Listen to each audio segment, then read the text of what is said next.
నిజం చెప్పాలంటే నేనేమీ చేయడం లేదు. మధ్యప్రదేశ్‌లో మీరంతా లేకుండా పని జరుగుతుందా? నేనేం చేశాను? ఏమీ లేదు. ఈశ్వర కార్యంలో నిమగ్నమైన వారికి ఎంతోమంది ప్రజల సహకారం లభిస్తుంది. మనం ఒక సంకల్పం చేస్తాం. దాన్ని పరిపూర్ణం చేసేందుకు తగిన శక్తి కూడా దానికదే వచ్చేస్తుంది. మీరే చూడండి. आप देखो, आपको जब भी कुछ अच्छा काम करना है ना, మీరెప్పుడైనా ఒక మంచి కార్యం చెయ్యాలనుకుంటే ఎవరూ ఆపలేరు. ఆ సమయంలో ప్రకృతి యొక్క సంపూర్ణ మద్దతు మీకు లభిస్తుంది.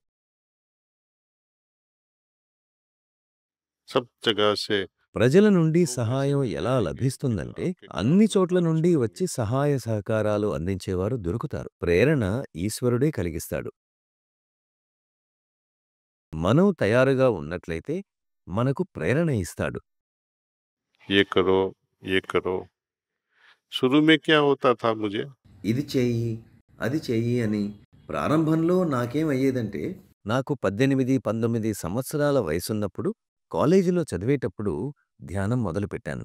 ముందు ముందు ఏమయ్యేదంటే, హృదయం నుండి ఇది చెయ్యకు, అలా చెయ్యకు, ఇలా చెయ్యకు అనే స్వరం వినిపించేది.